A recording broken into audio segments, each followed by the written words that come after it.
ఇవన్నీ ఎక్కడి మంచిగా ఎడ్ల బండ్లు కట్టుకొని పోదుము, బడికాన్నో గుడికాన్నో దిగుదుము. పిల్లోళ్ళు వచ్చి పిల్లగాన్ని ఎదుర్కొందురు. ఇంటి ముంగట్నే తాటాకులతో పందిరేసి కొబ్బరి మట్టెలతో వేసిన పెండ్లి మండపంలో లగ్గం చేసేది అయ్యవారు. ఇక ఇంకో దిక్కు బంతి భోజనాలు నడిచేటి. ఇక అప్పగింతలైనాక సప్పుల నడుమ పల్లకిల ఊరేగించుకుంటా సాగదోలేదు పిల్లగాన్ని అని చెప్తుండే మా నాయనమ్మ.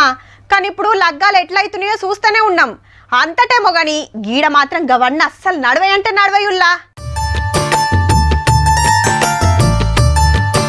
అబ్బబ్బబ్బా, పచ్చని అడవి నడుమిట్లా పల్లెటూరు ఏమన్నున్నదా లొకేషన్ హద్దిరిపోయింది పో.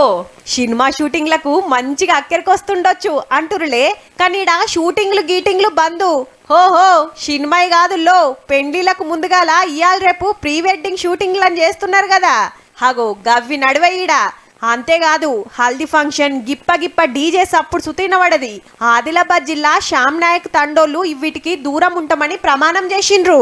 ఈ రోజు నుండి మేము pre wedding shooting DJ system లను నిలిపివేస్తూ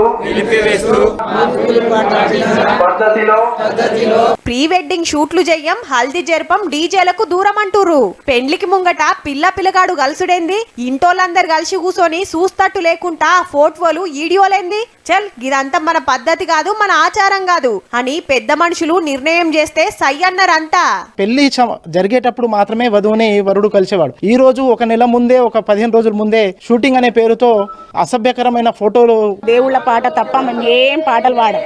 ఇప్పుడు వేరే క్యాస్ట్లను బట్టి మన ఇంట్లో ఇది ఉంది కాబట్టి అవన్నీ నిషేధిస్తున్నాం. ఒకల్ని చూసి ఒకలు డీజేలు గీజేలు పెట్టిస్తురు. ఉన్నోళ్ళంటే ఖర్చు పెడతారు, లేనోళ్ళు అప్పుల పాలైతుర్రట. ఒక హల్దీ ఫంక్షన్ జరగాలంటే 1,00,000, 2 లక్షలు, అలాగే ప్రీ వెడ్డింగ్ షూట్ ఒక 2 లక్షల వరకు. పేద మధ్య తరగతి కుటుంబానికి ఇది భారంగా మారుతుంది. ఉన్నోడిని చూసి లేనోడు కూడా ప్రీ వెడ్డింగ్ షూట్ నిర్వహిస్తాం, మేము కూడా హల్దీ ఫంక్షన్ నిర్వహిస్తున్నాం అనేసరికి నాన్నకు చెప్పలేనంత కష్టంగా ఉంటుంది. మళ్ళా డీజే సప్పుడుకు వయసు మీద వడ్డోళ్ళ గుండెలు ఆగిపోతున్నాయి. పోరలు చదువుకు దూరమైతుర్రు, తాగుడుకు అలవాటు పడుతుర్రట. గందుకే అవన్నీ బంద్ పెట్టి వెనకటోళ్ళు చూపెట్టిన తొవ్వల నడవాలని డిసైడ్ చేసిరన్నట్టు. డీజే తీసుకువచ్చి చిన్న పోరాగాళ్ళంతా తాగుడు మీద నానా రకాల హంగామా చేస్తూ వాళ్ళ చదువు అంటే మైండ్ సెట్ డైవర్ట్ అవుతుంది. దాని వలన పురాణ వంశం కావాలి, డీజే వద్దు మాకు, షూటింగ్ వద్దు మాకు, హల్దీ ఫంక్షన్ వద్దు మాకు. ఎందుకంటే ఆటలు పాటలు ఇట్లా డప్పులు కొట్టి ఆడుకుంటాము. వెనకట పెండ్లీలప్పుడు ఇట్లా ముద్దుగా పాటలు పాడుతుంటే అక్కలంతా డాన్స్ ఆడుతుంటే ఎంత మంచిగుంది.